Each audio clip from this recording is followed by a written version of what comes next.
Salve a todos com a paz do Senhor, meu nome é Dayana, estou aqui para falar um pouco da palavra de Deus. Irmãos, a cidade de Itatiba é uma cidade boa de se viver, né? Porém, como todas as outras cidades, né, existem maldições, né? Existem igrejas prostitutas, pastores invejosos, pastores mentirosos, pessoas inventando mentira, prostituição, enfim, essa é uma cidade como todas as outras, maldita aos olhos de Deus.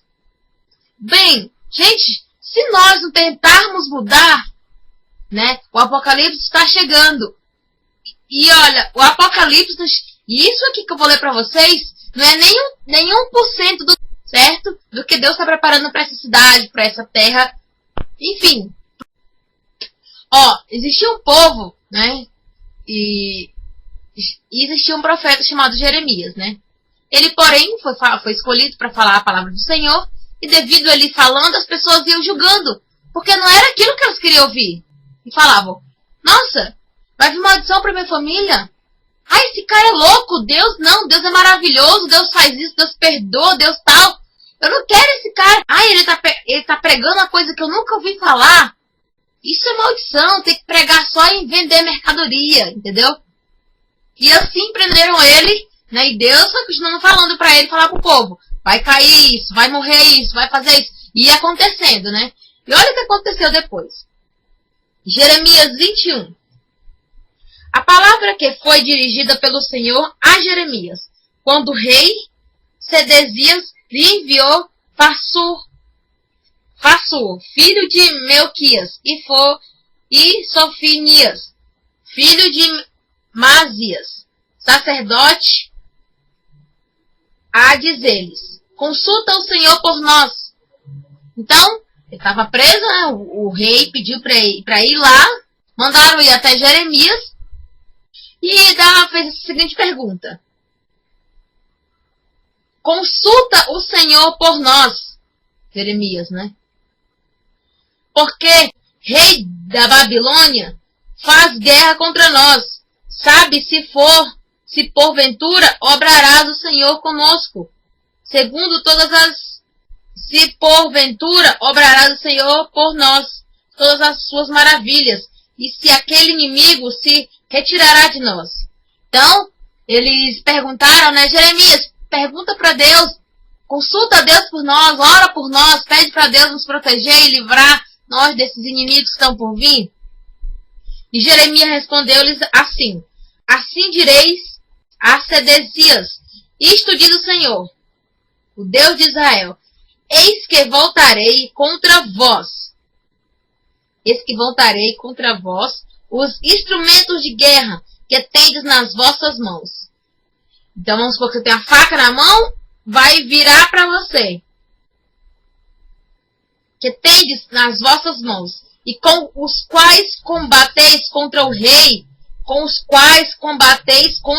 da Babilônia, e contra os galteus, que vós tens cercado ao redor dos muros, e juntá-lo-eis no meio desta cidade, e depois eu mesmo combaterei com mão alçada, e com braço forte, e com furor, e com indignação e grande ira, e ferirei os habitantes desta cidade, os homens e os animais morrerão durante grande peste. E além disso, diz o Senhor, eu entregarei Sedecias, rei de Judá, e os seus servos e o seu povo, e quando nesta cidade escaparem da peste, e da espada, e da fome, na mão do rei da Babilônia, e na mão dos seus inimigos, e na mão dos que procuravam a sua vida, e passá-lo-á ao fio da espada, e não se aplacará,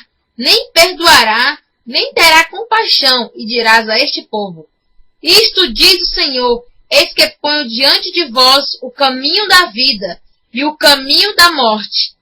Olha só, Deus, gente, a melhor coisa que tem é ficar com Deus. Vai mandar mandou os inimigos para combater eles. A própria espada que estava na mão deles viraram contra eles. Mandou fome, mandou morte, mandou peste. E ele disse assim, ó, e dirás a este povo o Senhor. Isto diz o Senhor. Eis que põe diante de vós dois caminhos. Então Deus colocou duas opções para eles, já que eles estavam pecando contra Deus, né? Estavam inventando mentiras, enfim, né? Eles, pecavam e falavam assim, não, eu pego, faço uma oração e estou perdoado. Não, vamos colocar Deus na parede. Olha só o que dá colocar Deus na parede e ensinar para o povo que se der o dízimo com amor é trouxa. Porque é isso que os pastores ensinam hoje. Isso é um absurdo. Ensinar para o povo que dá o dízimo de amor por Deus, a pessoa é trouxa. É isso que os pastores ensinam hoje. E olha só o que Deus fez com essas pessoas que faziam. Olha só. E Deus colocou duas opções e o caminho, ó. Eis que põe diante de vós o caminho da vida e o caminho da morte. Então ele colocou o caminho da vida e o caminho da morte, certo? E aí tudo bem. O que ficar nesta cidade morrerá a espada, e de fome e de peste. E o que sair dela e for para os caldeus, que vos cercarão, viverás, e a sua vida será para eles como espojo. Porque fichei meus olhos sobre esta cidade, para lhes fazer mal e não bem. Então Deus fechou os olhos para aquela cidade, e ele mesmo falou, para fazer o mal e não o bem. Se eu peco, ele tem que limpar o meu pecado. É isso que as pessoas ensinam hoje. Os pastores ensinam as pessoas, ensinam a colocar Deus na parede, certo? Prender Deus e falar assim, você só vai sair daí que você me der a bênção. É isso que o pessoal ensina hoje pro povo. E olha só o que diz mais aqui. Viverás em sua vida para eles como um esposo, certo? Meus olhos sobre essa cidade, fichei meus olhos sobre essa cidade, para lhe fazer mal, e não bem, diz o Senhor. Ela será entregue nas mãos do rei da Babilônia. A este e consumirá pelo fogo. Então, meu povo, vamos ser inteligentes, né? Vamos preferir ficar ao lado de Deus? Porque você viu, né? Deus, qualquer coisa que ele fizer na nossa vida, olha só, né? Então, eu deixo essa passagem em tuas mãos, que você possa buscar o verdadeiro Deus. Porque não é esse Deus que o seu pastor ensina não, tá, meu querido? É o Deus da Bíblia, da verdadeira palavra. Você pode dizer, não, mas o pastor lê a Bíblia. Então, amor, pode ler a Bíblia e pode traduzir de várias maneiras, né? O diabo, né, estava com Jesus no deserto e falou, o diabo falou, tá escrito, se tu és filho de Deus, cai daí de cima, porque aos seus anjos dará ordem a teu respeito para não deixar tropeçar e tal. E Jesus falou o quê? Mas também está escrito, não tentarás o Senhor teu Deus. E eu deixo essa palavra em tuas mãos, que você possa analisar e pensar e refletir, né? O que é certo e o que é errado. Tá bem?